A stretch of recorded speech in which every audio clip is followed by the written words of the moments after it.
Welcome to Gatecrashers, a podcast dedicated to kicking open the door to your next favorite thing. Our mission, our creed, and our code is this: to make all things nerdy more approachable and accessible to everyone. We want you to find a universe that you'll fall in love with. Today, I'm joined by Dr. Stephanie Phillips, 2021's Harley Quinn writer for pretty much all of DC Comics, writer of Sensational Wonder Woman, Nuclear Family over at Aftershock, and Tarna over at Heavy Metal. I got it right. I got the whole name right.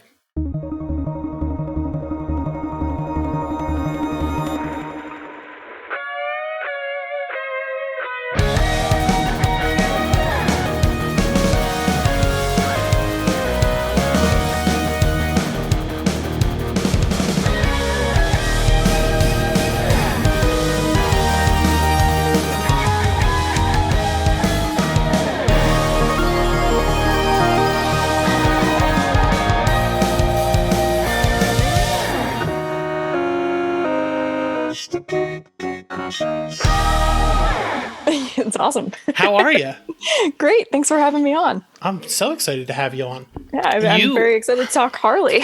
Yeah, you kind of took the whole bag. Honestly, you took the whole bat for Harley this year. Yeah, You're writing all of it. And as we record, Future State Harley Quinn 1 came out on Tuesday, which I had to keep it into myself because I got to read a review copy how good it was. So I'm very, very excited to see what you do. Well, thank you.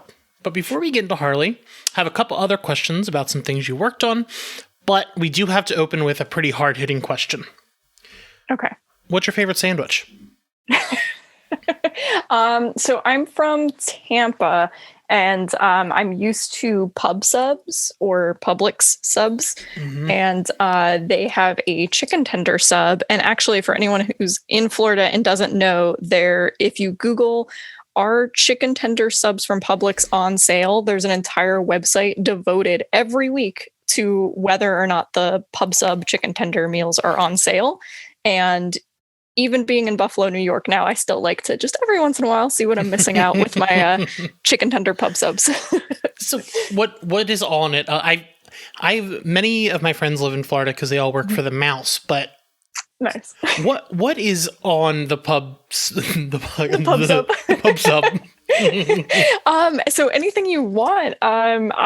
They make really good chicken tenders, and they will dice up the chicken tenders, and then I get them with honey mustard and lettuce and cheese, and they'll heat it up, and it's just amazing. That does sound good. So Jake, who is not on this interview, my brother, who's co-host of the show, wanted me to ask how he can get you to write more Wildcat. Oh, don't worry. That is on my mind. Actually, I was talking with Riley, the series artist for Harley Quinn, the other day, and both of us just love Wildcat. That's how we got introduced to each other. That was my first work at DC and my first work with Riley.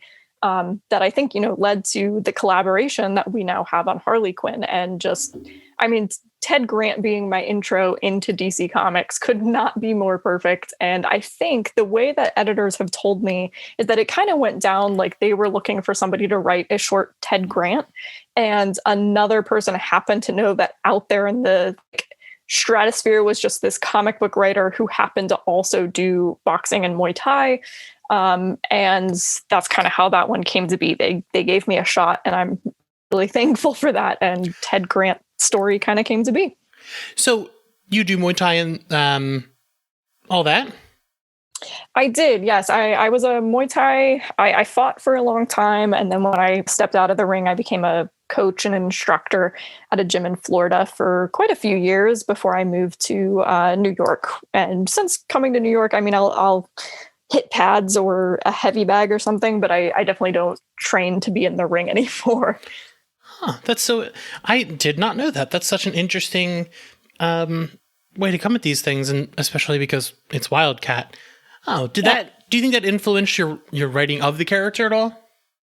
I do, and I think one of the things I wanted to show was an aging Ted Grant, somebody who's really lost that kind of spark in the ring. He can still be an amazing fighter, but there's always somebody younger and faster, and that's something that it happens. You've got like a shelf life on a fighter, and I'm writing a book right now that hasn't been announced that's all about women participating in Muay Thai and martial arts. And one of the characters kind of makes a comment that with that shelf life, it's like, you shouldn't be having double knee surgery before the age of 30. But a lot of friends or people I trained with have had knee surgeries, hip surgeries, like all down my shin. You can actually feel these little bubble pockets that are tiny fractures in my shin from conditioning the shin to kind of act like a shield. So when people kick me, I'm using the shin to block a kick or from just kicking things myself.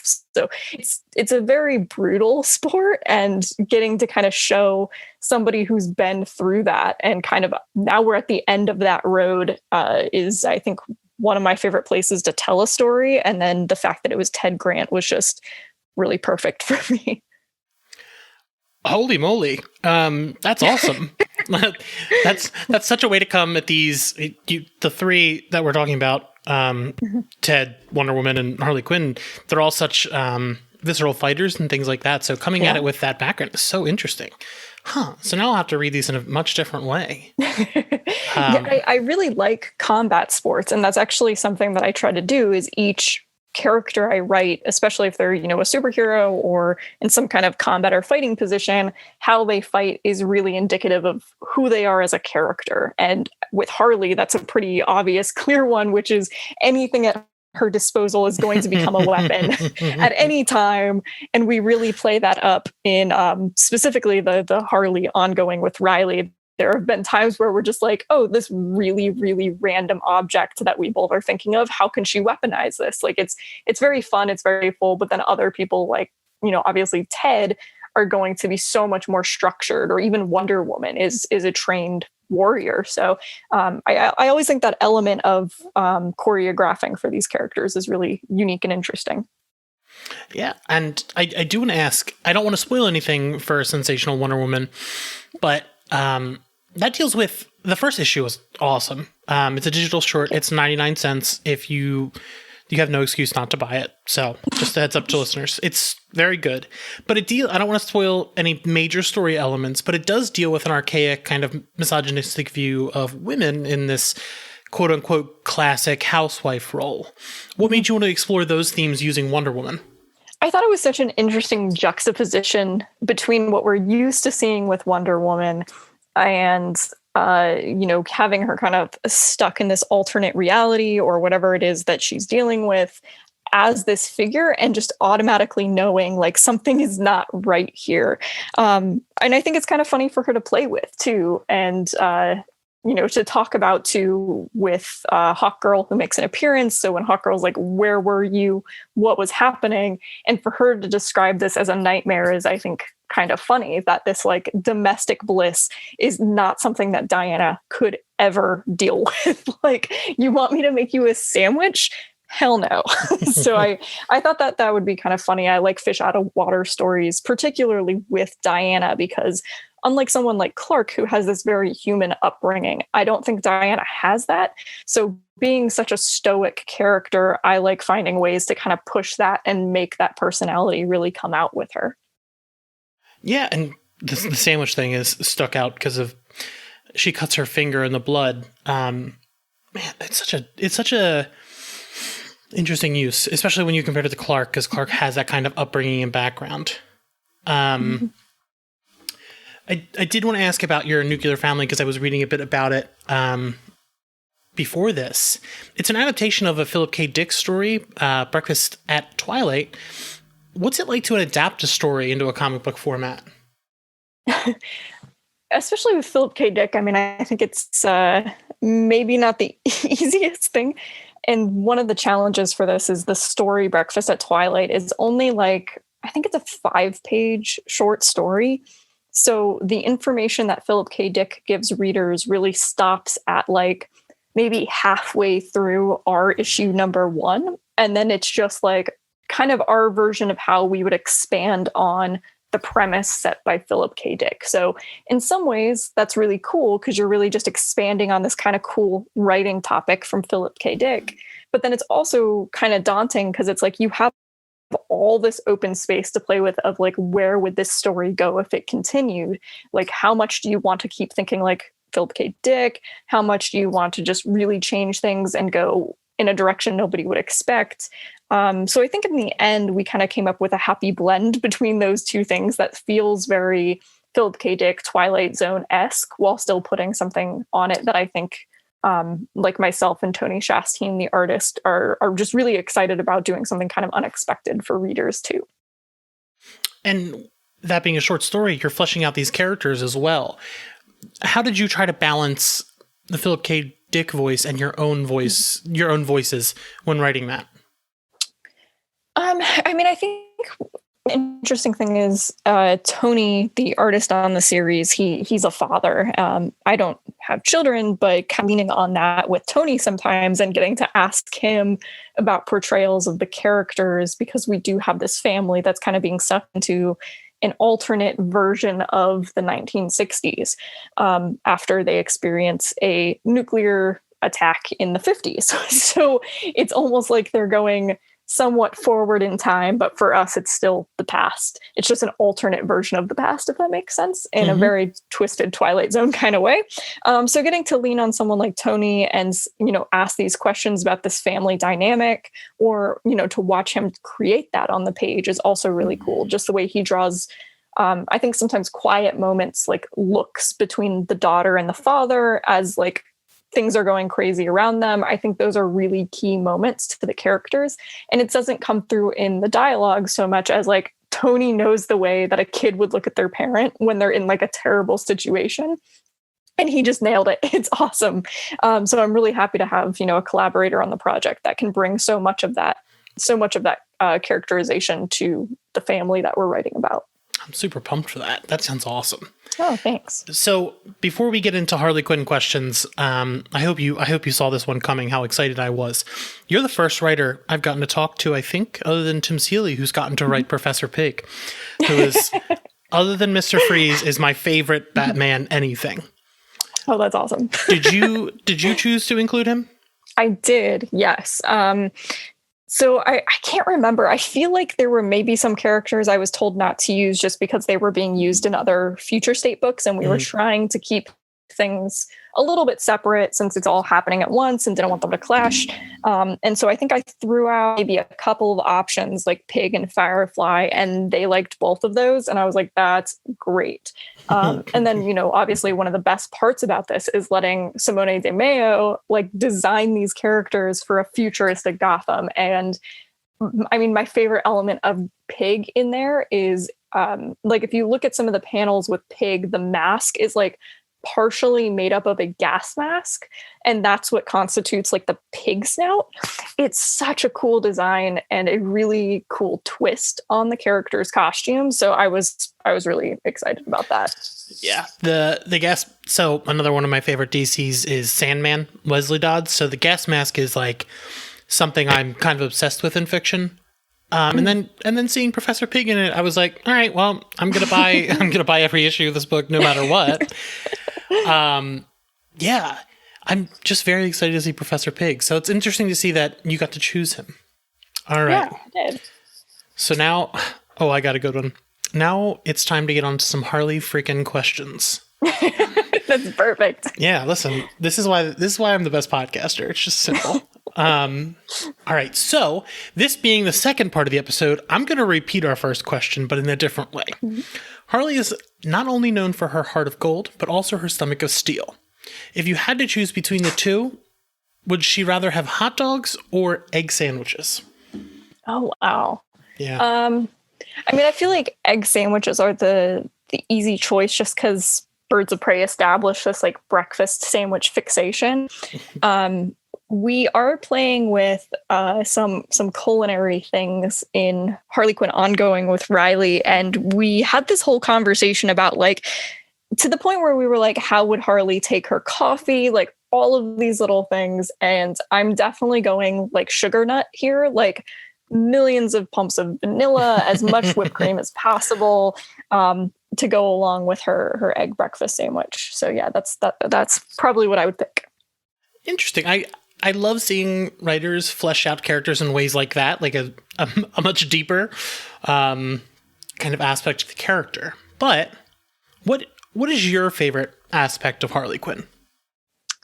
My favorite aspect is I think that her intelligence is downplayed, and I think that that's been done intentionally, and that's something that I want to keep doing, but also showcase how that intelligence can be a weapon. So I think, in the Gotham universe, we have a lot of weight given to how smart Batman is. He's such a good detective, but there's different types of intelligence. And though Harley isn't solving a crime in the same way that Batman is, I want her intelligence to be just as deadly, and getting to write somebody who is equal parts funny and intelligent in this way, while also just making her, a kick butt fighter, is a super cool combination, and one that I can't wait for readers to see how Riley has been drawing. I do have to follow up on that one a little bit, because the intelligence is a weapon. Not to give too many spoilers away for future state, but Harley is kind of in a Hannibal Lecter type position. What made you follow that route rather than following her out and about in her normal way? So some of it was, a little established by the publisher already, which is like, here's where Harley is, build the story from there. So some things were a little dictated by that. And then really what I wanted to do by putting her in between two characters like Roman Sionis and Jonathan Crane was to really say, or really kind of look at what it means to be a good guy or a bad guy, because both Crane and Sionis think that they are the good guys kind of in their own narrative. Crane thinks that he's helping the magistrate clean up Gotham and that he's seen the error of his ways. The old argument of masks just perpetuate more masks, so let's give them all up. Let's change the entire dynamic of Gotham, and he thinks he's in the right. And Roman Sionis is fighting against this and obviously thinks he's in the right. And Harley is kind of like, I don't really care about either of your hero dynamics. You're both idiots. So kind of getting to pit her between these two kind of self-righteous characters was a lot of fun to watch her just kind of outsmart two people that definitely think they are smarter than her, that they are correct, that they're the heroes. And Harley is not interested in this narrative that they are creating for themselves. And this becomes very much about her getting free and getting back to what she was doing in Gotham. I mean, that brings up a pretty excellent point, of that Harley isn't really on either side of those dynamics. Her morality is a little bit more complicated. She can kind of switch from being quirky and a goofball to then bashing your brains in with a baseball bat. Right. When writing her, how do you kind of balance those different versions of her in herself? I think they are all happening simultaneously. One of the things that I said with the creative team when we were first working is sometimes the funniest people are also the saddest. So I think that makes Harley someone who's really dynamic. She does have a past. She's done bad things. And I think all of these things are happening at the same time. And yes, humor can often be used as a cover up for some of those emotions. But I think beyond that, Harley is just very funny. She is witty. And to take it another step further, I think sometimes she uses the humor to parse out and understand her opponent on a deeper level. So getting to figure out how to push Jonathan Crane's buttons, or, some of the characters that we'll deal with in the ongoing, she's kind of using this as a way to like size them up. But because it's humorous, I don't think they see it coming, which makes Harley such a deadly character to kind of contend with. Yeah. And something major about Harley is that her costume has changed multiple times since her inception on Batman the Animated Series. Are you and Riley going to be exploring that and doing different costumes, or sticking with sort of a dynamic? So we did redo her costume for the ongoing series coming out in March. She's got a little bit more of a I don't even know what the word is. I don't think it's a jumpsuit. I don't really know what the right word is. Like the one piece, we really wanted to go back to pants as kind of a homage to the Paul Dini look, and bring those back, which I love. And then keep things with it's got like a cinched waist and a belt almost like a utility belt at the waist, which was a little bit modern. And then also kind of like a play on her having a new dynamic with Batman following Joker War, where they are finally like not chasing one another. They might be, I think, having the best relationship that they've had in Gotham for quite some time. So we kind of added that element as like a play on that relationship and dynamic, which has changed a bit. So we've definitely played with it. I mean, I like the fact that her look changes so much, and I think more than other characters, because I think it's a little bit more realistic. Like nobody has, I guess Batman probably does have hundreds of bat suits, but I think the average person just has like a closet full of lots of different items. So, we definitely have given Harley a lot of different ways to accessorize this kind of jumpsuit type thing that she's wearing. Oh, accessories. Yeah, I love accessories. Makes me so upset that you mentioned the dynamic between her and Batman, because the series isn't out, so we can't talk about it. That's something I'm super excited for, is the whole Batline kind of entering this new age. Mm-hmm. What is it like working in Gotham? Is Tynan like the head of it, and then everyone collaborates? How does that work? If you don't mind me asking. That's a great question. We definitely do all work together, which is, I think, a really unique facet of what's happening in Gotham moving forward in 2021. So, we all communicate, the editors all communicate, we get on Zoom calls together, like 15 people on a Zoom call to kind of flesh out, here's what's happening in Catwoman and how that ties into this book. And here's how Harley will tie into other things, and just, knowing what's going on with everyone else and kind of planning out Gotham as a whole. So obviously we have individual stories going on in Gotham, but they're all happening at the same time. These characters can all interact. And I think that's what makes the entire Gotham line really exciting moving forward. Yeah, I'm so pumped. A lot of Harley fans fell pretty hard for Jimmy and Amanda Palmer. Jimmy and Amanda Connors. All of them just mixed together. Yep. Jimmy and Amanda's characterization of Harley, and not only that, but the world they built. Mm-hmm. Were any of the fans of the Coney Island sort of era see any Easter eggs coming up or anything like that? Oh, absolutely. That's something we definitely wanted to keep in mind while both designing the character, designing her new life in Gotham. Like, none of that is forgotten. That's all important key steps to the Harley that we're building today. Like, I see it as, we kind of have Joker era Harley, then her going to Coney Island as just a way to really kind of find herself post Joker. Mm-hmm. Also the Suicide Squad era, I kind of see that wrapped in there. And now we have this more self-actualized Harley moving back to Gotham. We've been through the storylines of, what do I do without Joker? This is not that storyline. We've had that. Now this is, okay, she's without Joker. Here's just Harley, which I think is a really cool, unique step for the character that we have not yet seen. And it's kind of the next natural progression as somebody that's been getting over what happened with the Joker, and now she's contending with what's happening in Gotham. And what is her mission going to? That mission is no longer get Joker out of my life, because that's already happened. So now it's kind of Suicide Squad wiped her records clean. What is her life going to look like? And I think that's really fun, because we get to design so much stuff. We get to design an apartment.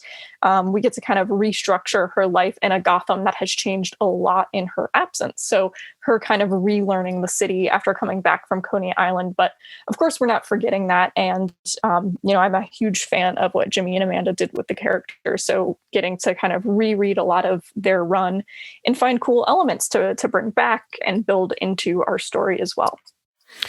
I love all of that, because in my personal opinion, it feels like Harley's one of the comic book characters who's grown the most. Like she found herself. Like she went through this huge change in their run she's gone through all this self-discovery. So your run kind of is like the first, she found herself and now she's living her own life. Right. And this takes place after the most recent Suicide Squad run, right? Yes, it does. Okay. Just that ending was a lot.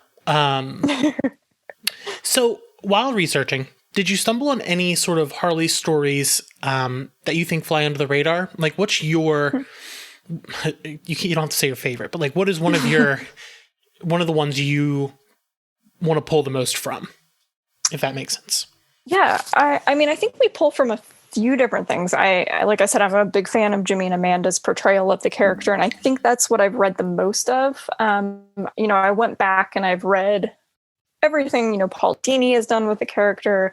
And there's some really good shorts that I just love, like this playful element that's been there since the beginning that you can see how other writers took up. And I think it's something that we're really particular about not losing that. Like the short story where Ivy and Harley go on like the shopping spree with Batman after like dosing him with like a toxin. And it's just those kinds of ridiculous, funny situations that like we still want those ridiculous and fun situations with the character. Her plate is just a little bit fuller at the moment. Like she now has a city that has been destroyed by the Joker War. She is trying to get a new apartment. Like there's all these other things that I feel like are slightly more adult. And maybe that's part of what you're saying about like the character maturing a bit, which is like, I remember the first time that I had to really deal with where's my money coming from to pay for rent. Like we have a Harley Quinn in Gotham City without an income. So like these are all important questions that like we have to ask and figure out. And until this moment, I don't think Harley has had to figure them out either. And I think that makes her really interesting. That is I'm excited for this book. I've told you before, but that is such an interesting take on the character and kind of the superhero, the Cape book itself. Like, how do they pay their rent? Like, unless you're like Batman who just prints money, but like, that's such an interesting element to explore. So I'm super excited for that. And she'll be hanging out with Batman every once in a while, right? Oh, of course. Yes. Is she going to hang out with Poison Ivy at all, or? So like, we don't want to say too much what's going on. I mean, I know fans are very invested in the answer to this. And like, I mean, of course, I love Harley and Ivy together. Is this Harley Quinn's story? Yes. Does Ivy have a part in Gotham? Yes. So I think that's all I can really say about that. I honestly, that's not even on my sheet of questions. I was like, I probably should ask the loaded gun one, shouldn't I? Wow. Yeah. Okay. Sorry. I'm like trying to find words because now I'm so excited. So our grand finale, the big ending question. If you had to build a Rube Goldberg machine, what would it do? Brush my teeth.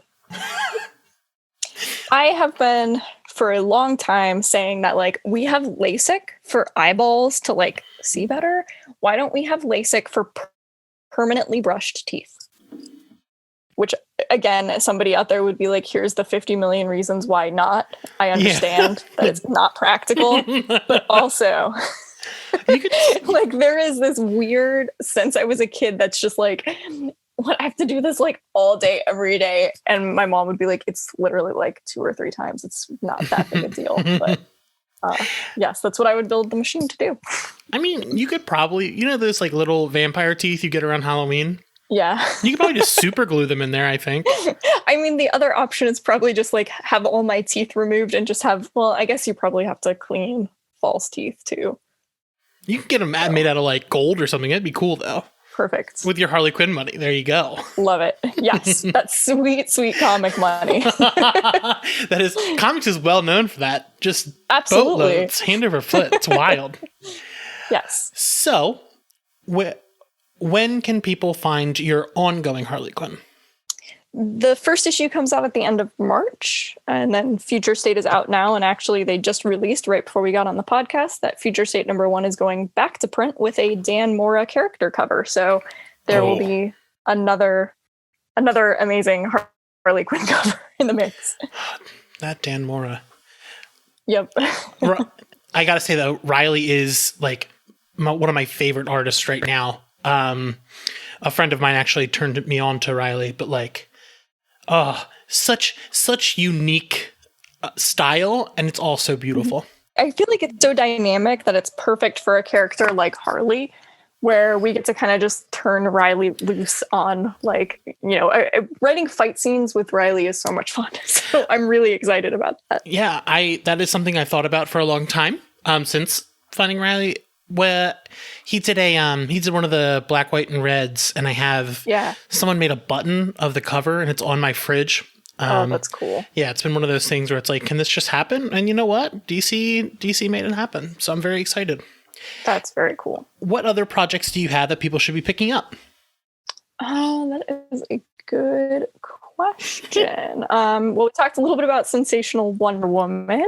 So that's good. I guess, one thing I forgot to mention is when you asked about Ivy, we do have a story out in March that kind of answers the question for people asking where Ivy is in the Batman Urban Legends anthology that comes out at the beginning of March.